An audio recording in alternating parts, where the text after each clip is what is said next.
Welcome to Lead with Linnea, where we talk about real leadership for real people in the real world.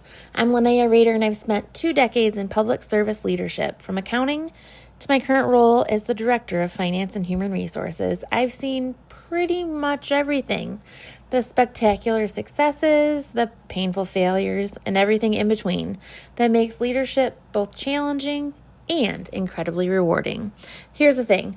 Leadership is not reserved for people with fancy titles or corner offices. Every single one of us can be a leader in our personal and professional lives.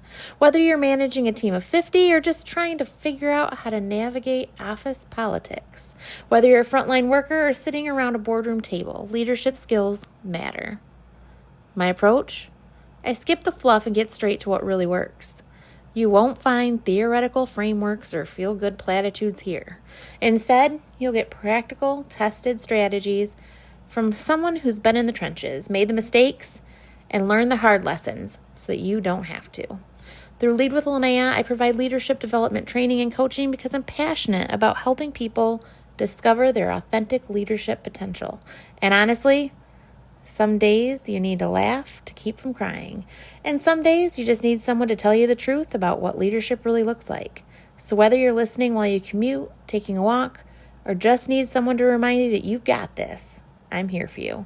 So let's dive in and talk about what it really takes to lead with authenticity, impact, and maybe a little bit of sanity. Ready? Let's go. Finding your voice, speaking up when it matters most. I spent the first part of my career convinced that speaking up was my superpower. I had no problem opening my mouth. In fact, I talked all the time and loudly. I would talk over people, jump into conversations, and share my opinions with absolute confidence. I thought I'd already found my voice. Turns out, I'd just found volume. This is part of my Finding Your series, where we've explored finding your why, your community, and your boundaries. Today, we're tackling something that took me years to truly develop, finding your voice as a leader. The difference between noise and meaning. Here's what nobody tells you about leadership. Having a voice and making noise are two completely different things. Young, confident me walked into rooms and spoke up constantly. I had opinions about everything. I was sure of myself. I didn't hesitate to share what I thought, often before fully thinking it through. But here's what I didn't understand. Just because I was talking didn't mean anyone should be listening. Just because I had something to say didn't mean it was worth saying. And just because I was confident didn't mean I was right. I had volume. I had confidence. I had no problem being heard. What I didn't have was the wisdom to know when my input actually added value and when I was just adding noise to an already crowded conversation. Listening to learn first.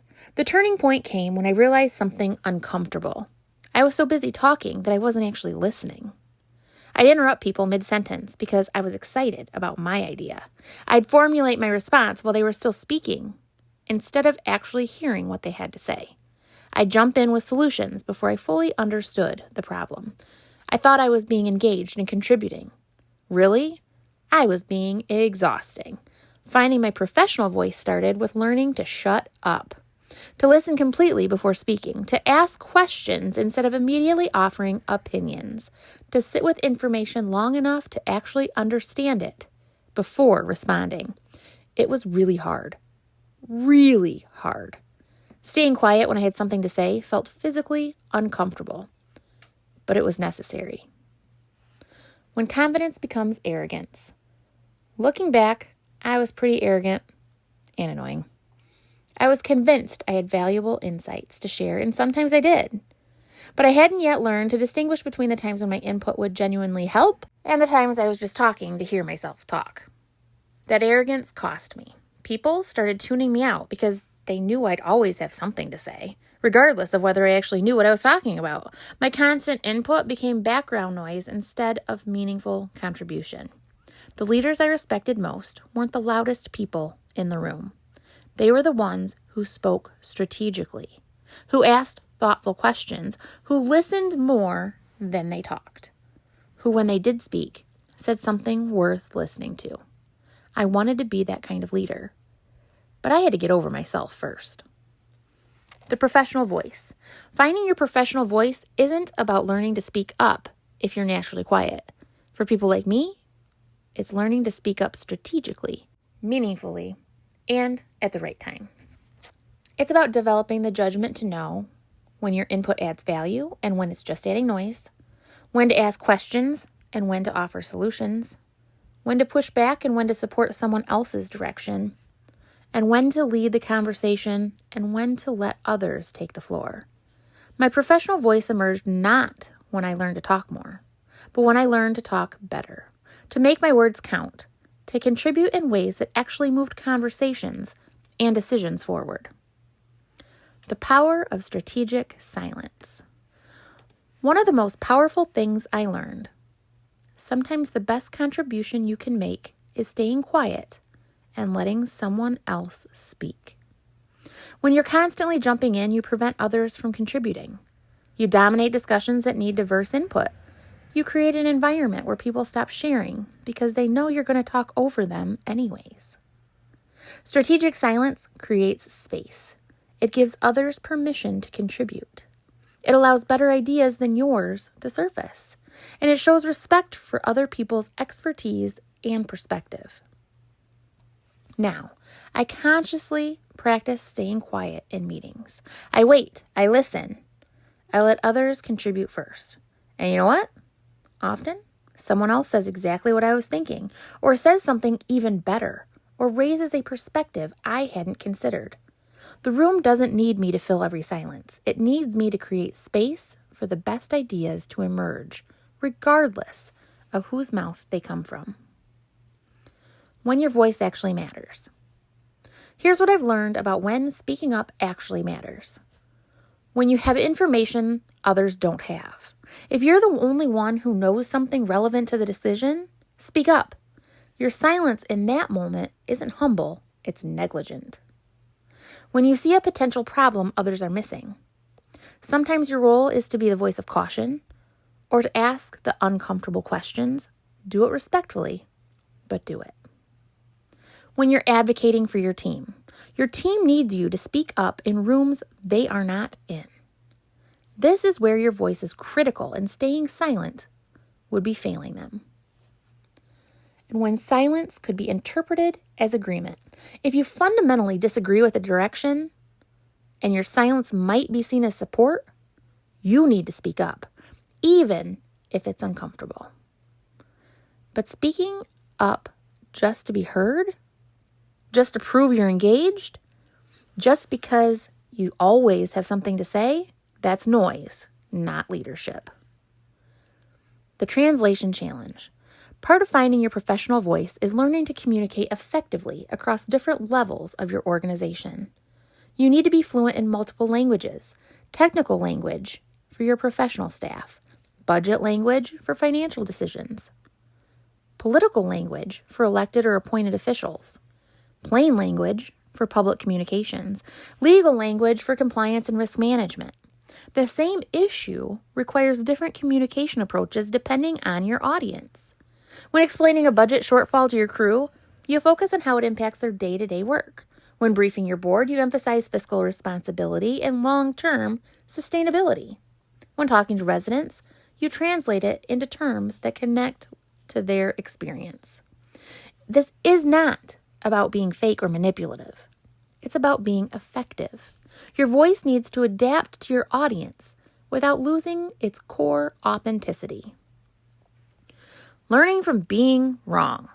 Here's something that helped me develop my professional voice. Being wrong. Publicly, repeatedly.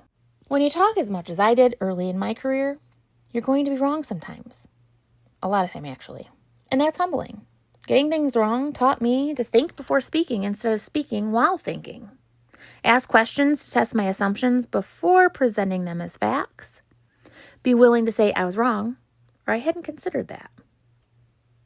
And value accuracy over ego. Every time I spoke too quickly and had to backtrack, every time I offered a confident opinion that turned out to be uninformed, every time someone pointed out a flaw in my thinking, those moments shaped my professional voice more than any successes did. The advocate role. Here's what eventually shifted my perspective completely. As a leader, it's not about finding your voice for yourself. You have to find it for your team. Your team needs you to speak up in rooms they are not in. They need you to advocate for resources, defend their work, and push back against unrealistic expectations. They need you to translate their challenges into language that decision makers understand and act on. When you stay silent about staffing shortages, inadequate equipment, or impossible timelines, you're not just failing yourself, you're failing your team. Your voice is their megaphone. Your platform is their access point to influence. This realization changed everything. I could be cavalier about my own contributions, but staying quiet when my team needed me to speak up, that felt like abandoning them. Finding my voice became less about confidence and more about responsibility. The daily practice. Finding your meaningful voice is a daily practice. Every day, you face choices about when to speak and when to listen. Before speaking in a meeting, I now ask myself, do I fully understand what's being discussed? Will my input actually add value, or am I just talking? Have I listened enough to know if someone else already addressed this? Is this the right time and the right way to make this point? These questions help me separate meaningful contribution from noise. They help me to be strategic instead of reactive, and they help make my voice matter when I use it. What changed when I found my real voice? I'm not going to tell you that finding my professional voice solved everything. But here's what changed. People actually started listening when I spoke. Because I wasn't constantly talking, they knew that when I did speak up, it was worth paying attention to. My contributions carried more weight because they were more thoughtful and less frequent. I became more effective. Speaking strategically meant my input actually influenced decisions instead of just adding to the noise. My careful chosen moments of advocacy for my team got better results than my constant commentary ever did. And honestly, I became easier to work with. People stopped bracing themselves when I opened my mouth. Colleagues started seeking my input because they knew I'd actually listened first and would offer something useful. So it's your turn. Finding your voice isn't about learning to speak up if you're quiet. And it's not about speaking constantly if you're naturally verbal. It's about finding the balance between listening and contributing. It's about knowing when your input adds value and when staying quiet serves everyone better. It's about making your words count instead of just making noise. Whether you need to speak up more or speak up better, the goal is the same. Use your voice strategically, meaningfully, and in service of what actually matters. Your voice has value. Make sure you're using it in ways that honor that value. So where do you fall on the spectrum? Speaking too much or too little? How do you know when your input actually adds value? Share your experience in the comments. Thank you for joining me today on Lead with Linnea. I hope something we talked about resonates with you and gives you a tool you can actually use in your leadership journey. Remember, leadership isn't about being perfect. It's about being intentional, authentic, and willing to keep learning and growing. You're going to face situations you never saw coming, make decisions that feel impossible, and sometimes wonder if you're cut out for this whole leadership thing. It's normal, it's human, and that's exactly why we need leaders like you who are willing to do the hard work. If today's episode sparked some ideas about training or coaching for you or your team, I'd love to hear from you. You can reach me at leadwithlinnea@leadwithlinnea.com or give me a call at 269-621-5282. Whether you're looking for one-on-one coaching, team training, or need someone to speak at your next event, let's talk about how we can help you and your people become the leaders your organization needs. You can find more resources, read my blog post, and learn more all about my services at leadwithlinnea.com. As always, carry social kindness with you everywhere you go. This world needs you and your positive mindset. Until next time, keep leading and keep growing.